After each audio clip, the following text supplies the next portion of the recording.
श्रोताबंधु नमस्कार। आज शुणु मनोज दास रचित क्षुद्रगल्प मधुबनर मेयर। उपस्थापना हिमांशु शेखर महांत।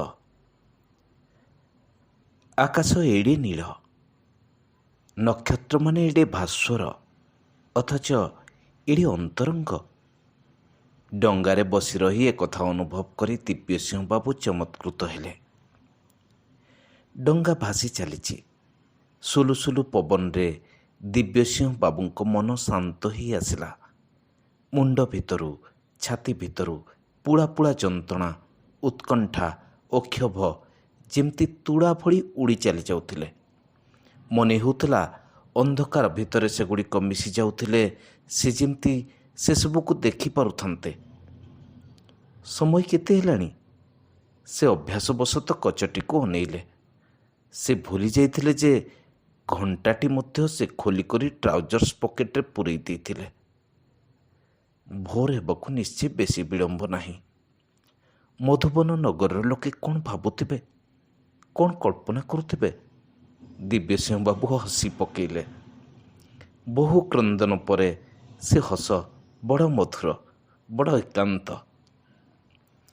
हसीथिले से 12 घंटा तले पौरसभा बैठक। किंतु ए हस से हस भितर आकाश पाताल प्रभेद। घंटा घंटा व्यापी अश्रुपात भितर से पुराणा हसर अभ्यास धोई ही जाइछि। उत्तर प्रौढ़ जीवन रे नही ए रातिर अभिज्ञता 30 वर्ष तले हिथंता हेले, ताहेले हुएत जीवन व्यापी अन्य सह लड़ाई करी जोरजार गौरवतार नीति से ख्यातनामा ही नथान्ते। हुएत से मधुबन नगर मेयर ही नथान्ते, किंतु जीवनधारा हिथंता धीमान और श्रीमान। 12 घंटा तले से हसीथिले जेतेबेले वृद्ध सुदर्शन बाबू वक्तृता देउ देउ कांदी पकेइथिले। अवश्य बदन को रुमाल रे आवृत रखी से हसीथिले। आउ से विस्मित भी होथिले। सुदर्शन बाबूंकर मुंड कौन सामान्य विकल हेलाणी? तांको भली जणे अवसर प्राप्त प्रवीण अध्यापक एही कथारे कांदी पकेइबे नहले? अवश्य मेयर निर्वाचन रे दिव्यसिंह बाबूंको पाखरे तांकर पराजय तांको बहुत मर्माहत करथिला। एकदा दिव्यसिंह बाबू तांकर छात्र थिले। वृद्धंक बेदनार हुए तो सेटा विशेष हेतु। जदियो दिव्यसिंह बाबू जणे 2 जन सुहृदंक जरिया एकाधिक बार यही वचन द्वारा तांको संताप प्रशमित करने चेष्टा करचंती जे पुत्रठारे पितार पराजय, शिष्यठार गुरुर पराजय विजयर ही नामांतर मात्र। सुदर्शन बाबू रकठक जवाब देइचंती। से महान बाणी विद्या बा ज्ञान रे विजय पराजय प्रति प्रযোज्य। लांच मिछ धप्पाबाजी अध्यूषित निर्वाचन रे विजय पराजय प्रति तार प्रयोग मूढ़ता। सुदर्शन बाबू पौरसभा बैठक रे गतकाली जो विषय रे भाषण दौथिले ताहा सेतेबेले दिव्यसिंह बाबू को बड़ विचित्र मने होउथिला। सुदर्शन बाबू सहर भितर गोरु गाई को उत्पात कथा कहते एपरी भाषार जे जेमती से मधुबन नगरी उपरे नाजी आक्रमणर वर्णना दौथिले। विशेषतः गोटे निर्दिष्ट गाई जे कि संप्रति प्रसिद्ध ही उठिथिला, ताहारी उपद्रव संपर्क रे अभियोग कला बेले सुदर्शन बाबू कांदी पकेइथिले। गाईटी केवल जे चोरी करिबार धुरंधर थिला ता नुहे, तार भाषा ज्ञान एडे तीव्र थिला जे ता श्रुति रे ताकु चोरणी बोली कहिले आ रक्षा नथिला। चो कहवा बेलू से अरणा आखिरे सिंग बागी अनेइब। शब्दटी शेष करने मात्रे से आक्रमण करिब। सुदर्शन बाबूंकर अलिअली नातुणीटीर बीए परीक्षा चली थाए। झीटीर मनस्तत्व ऑनर्स क्लास रे अध्यापिका मुख निसृत समस्त बाणी तथा प्राक्टिकल पाठ जोड़िए नोटबुक रे संचित रखिथिला। द्विप्रहर रे बारंदारे पढ़ु पढ़ु से टिके निदरे सोई पड़िथिला। निद तुटिबा बेलू चरणी गाईटी फाटक बाहर को चली जाउची। खंडिए खाता सह तार मलाट भी संपूर्ण निश्चिन्न। अन्यटीर अर्धभुक्त मलाट खंडी को मात्र लॉन भितरु उद्धार करा जाई पारिथिला। नातुणीर ट्राजेडीर अभिभूत सुदर्शन बाबू से दिन पौरसभा बैठक रे कांदी पकेइथिले। काले सुदर्शन बाबू तांको हस को लक्ष्य करथिबे और दुखित होइथिबे एई कथा ଭାବି କଥାଟାକୁ ସ୍ପଷ୍ଟ କରିଦେବା ପାଇଁ ଦିବ୍ୟସିଂହ ବାବୁ ବୈଠକ ପରେ ପରେ ବୃଦ୍ଧଙ୍କ ପାଖକୁ ଯାଇ କହିଲେ, ସାର୍ କିଛି ମନେ କରିବେ ନାହିଁ, ଆପଣଙ୍କ କ୍ଷୋଭ ଟିକେ ମାତ୍ରାଧିକ ହେଇଯାଉଛି। ସୁଦର୍ଶନ ବାବୁ ତୀବ୍ର ଦୃଷ୍ଟିରେ ଅନେଇ କହିଲେ, କିପରି? ଦିବ୍ୟସିଂହ କହିଲେ, ସାର୍ ଗାଈ ଯୁଗେ ଯୁଗେ ପଶୁ। ସୁଦର୍ଶନ ବାବୁ କହିଲେ, ମୁଁ ସେ ବିଷୟରେ କିଛି ସଂଶୟ ପ୍ରକାଶ କରିବାର ମୋର ମନେ ନାହିଁ। ମୋର ପ୍ରଶ୍ନ, ଏଇ ଯୁଗ ଯୁଗର ପଶୁ କବଳରୁ ପୌରସଭା ଆମକୁ ରକ୍ଷା କରିବ କି ନାହିଁ? ଦିବ୍ୟସିଂହ କହିଲେ, ସାର୍ ଗାଈଟାଏ କାଗଜ କେଇଖଣ୍ଡ ଚୋବେଇ ଖାଇଯିବା ଏମିତି ଗୋଟେ ଟ୍ରାଜେଡ଼ି ନୁହେଁ। ସୁଦର୍ଶନ ବାବୁ କିଛି ସମୟ ହତବାକ୍ ରହି କହିଲେ, କ'ଣ ହେଲା? ପିଲାଟାର 2 ବର୍ଷର ସଞ୍ଚିତ ନୋଟ୍, ପୁଣି ଆଉ କିଛି ନୁହେଁ, ମନସ୍ତତ୍ଵ। ଦିନ ଦ୍ୱିପହରେ ଏତେ ବଡ଼ ପୁଲକିତ ପୌରସଭା ଥିବା ସହରରେ ଆଖି ପଲକରେ ସାମାନ୍ୟ ଗାଈଟାଏ ଚୋବେଇ ଖାଇଯିବ, ଏଇଟା ଟ୍ରାଜେଡ଼ି ନୁହେଁ? ଦିବ୍ୟସିଂହ ପୁଣି ହସି ପକେଇଲେ। ସୁଦର୍ଶନ ବାବୁ ଦୀର୍ଘ ନିଶ୍ୱାସ ଛାଡ଼ି କହିଲେ, ତୁମେ ବୁଝିବ ନାହିଁ ଦିବ୍ୟସିଂହ, ବୁଝିବ ନାହିଁ। ଏ ଘଟଣା ଉପରେ ମୁଁ ଯେତିକି ଚିନ୍ତା କରୁଛି, ନିଜକୁ ସେତିକି ଅଧିକରୁ ଅଧିକ ଅସହାୟ ମଣୁଛି। ଆଇନ କାନୁନ ସରକାର ସବୁକିଛି ସତ୍ତ୍ୱେ ଏପରିକି ଖାତା 2 ଖଣ୍ଡ ପାଇଁ ଯଦି ପର୍ଯ୍ୟାପ୍ତ କ୍ଷତିପୂରଣ ବ୍ୟବସ୍ଥା ଥାନ୍ତା, ତାହା ସତ୍ତ୍ୱେ ମଣିଷ କେଡ଼େ ଅସହାୟ, ହାୟ କେଡ଼େ ଅସହାୟ। ଦିବ୍ୟସିଂହ କହିଲେ, ନାଇଁ ସାର୍, ଯେତେ ଅସହାୟ ବୋଲି ଆପଣ ଭାବୁଛନ୍ତି ସେତେ ନୁହେଁ ପରା। ସୁଦର୍ଶନ ବାବୁ ବାଡ଼ି ଧରି ଉଠି ପଡ଼ିଲେ। ମୋ କଥା ବୁଝିବା ଏଡ଼େ ସହଜ ନୁହେଁ ଦିବ୍ୟସିଂହ, ଆଉ ଯୁକ୍ତି କର ନା, ମୋ ଟ୍ରାଜେଡ଼ି ନେଇ ମୋତେ ବଞ୍ଚିବାକୁ ଦିଅ। ସେ ଚାଲିଗଲେ। ଦିବ୍ୟସିଂହ ବାବୁ ଅଧିକ ଯୁକ୍ତି କରିବାକୁ ଛଟପଟ ହେଉଥିଲେ। ସୁଯୋଗ ନ ପାଇ ସୁଦର୍ଶନ ବାବୁଙ୍କୁ କେବଳ ଟିକିଏ ଚିଡ଼େଇ ଦେଇ ଛାଡ଼ିବା ପାଇଁ ପାଟି କରି ହସି ଉଠିଲେ। ହୃଦୟର ଜ୍ୱାଳା ରହିଗଲା, କିନ୍ତୁ ତଥାକଥିତ ଟ୍ରାଜେଡ଼ିକୁ ନେଇ ବୃଦ୍ଧ ଅଧ୍ୟାପକଙ୍କ ଜିଦ୍ ଯୋଗୁଁ। ବାସ୍ତବିକ ଦିବ୍ୟସିଂହଙ୍କ ପକ୍ଷରେ 12 ଘଣ୍ଟା ତଳେ ସୁଦର୍ଶନଙ୍କର ବକ୍ତବ୍ୟ ହୃଦୟଙ୍ଗମ କରିବା ସମ୍ଭବପର ନଥିଲା।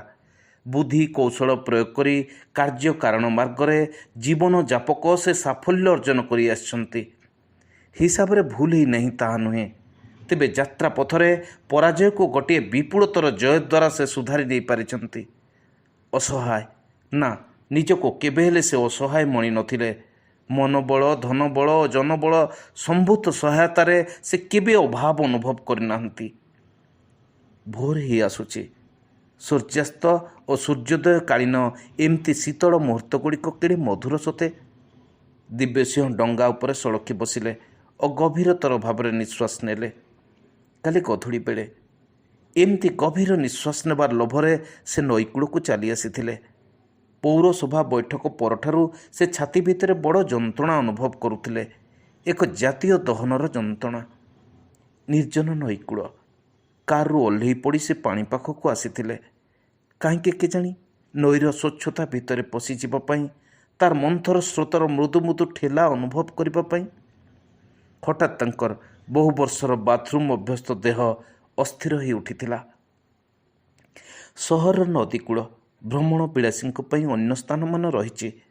ଏଇଟା ଅପନ୍ତରା ଅଞ୍ଚଳ, କେହି କେଉଁଠି ନାହାନ୍ତି। ଦିବ୍ୟସିଂହ ଘଣ୍ଟାଟି ଖୋଲି ଟ୍ରାଉଜର୍ସ ପକେଟରେ ପୂରେଇଲେ। ତାପରେ ବୁଶ୍ ସାର୍ଟ, ଟ୍ରାଉଜର୍ସ ଓ ଗେଞ୍ଜି ଓହ୍ଲେଇ ଗୋଟିଏ ପଥର ଉପରେ ରଖିଲେ ଓ ପାଣିରେ ପଶିଲେ। କେତେଥର ସେ ନଈରେ ସ୍ନାନ କରିଛନ୍ତି, ବହୁ ବର୍ଷ ତଳେ କଲେଜରେ ପଢ଼ିଲା ବେଳେ। ଅବଶ୍ୟ ଏମିତି ନିର୍ଜନ ଘାଟରେ ନୁହେଁ। ଅଦୂରରେ ସେତେବେଳେ ଥିଲା ଏକ ମହିଳା କଲେଜ। ସେ ଓ ଅନ୍ୟ ସାଥୀମାନେ ସନ୍ତରଣ କରିବା ସଙ୍ଗେ ସଙ୍ଗେ ଉଲ୍ଲସିତ ଚିତ୍କାର କରି ସେପରି ଛାତ୍ରୀ ନିବାସ କୋଠାରେ ପ୍ରତିଧ୍ୱନି ତୋଳୁଥିଲେ।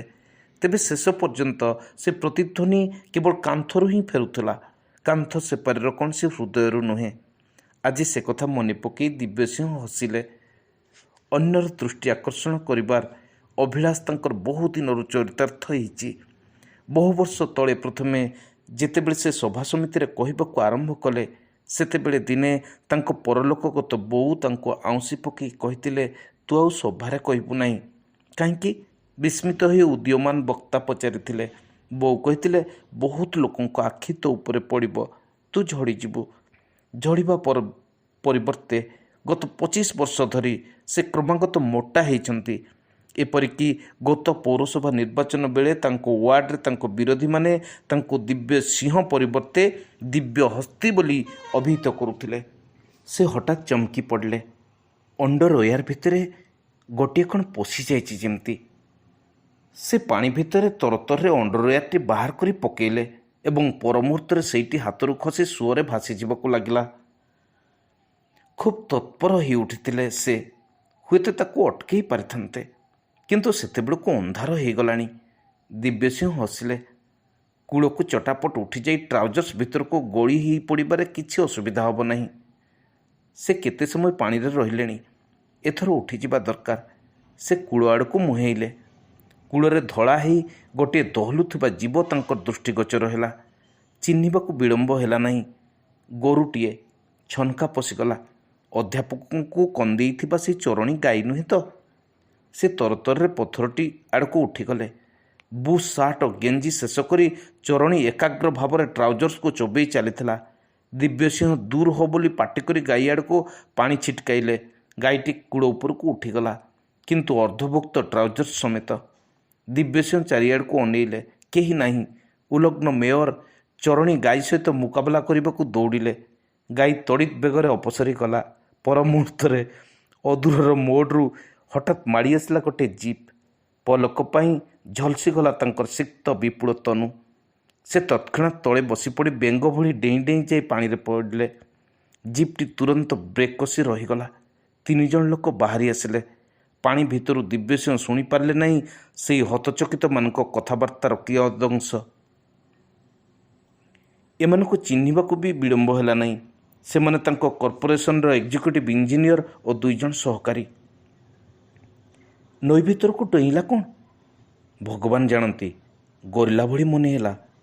ମଧୁବନରେ ଗୋରିଲା କେବେଠୁ ବସବାସ ଆରମ୍ଭ କଲେଣି? ଭଗବାନ ଜାଣନ୍ତି। ମୁଣ୍ଡ ଗଣ୍ଡିର ଆକୃତି ମଣିଷ ଭଳି ମନେ ହେଲା, ଅଥଚ କିଛି ଗୋଟେ ଜନ୍ତୁ ଜାନୁଆର ନିଶ୍ଚୟ। ଆଚ୍ଛା, ତୁଷାର ମାନବ ଫାନବ ନୁହେଁ ତ? ସେମାନେ କିଛି ସମୟ ନୀରବ ରହିଲେ। ତାପରେ ତାଙ୍କ ଭିତରୁ ଜଣେ କହିଲେ, ସେ କାର୍ଟି କାହାର? ଭଗବାନ ଜାଣନ୍ତି। ଆରେ ମୁଁ ଜାଣେ, ଇଏ ତ ମେୟରଙ୍କର। କାର୍ଟି କ'ଣ ଖୋଲା ପଡ଼ିଛି? ସାର୍ କାହାନ୍ତି? ପୁଣି ସେମାନେ ନୀରବ ହେଲେ।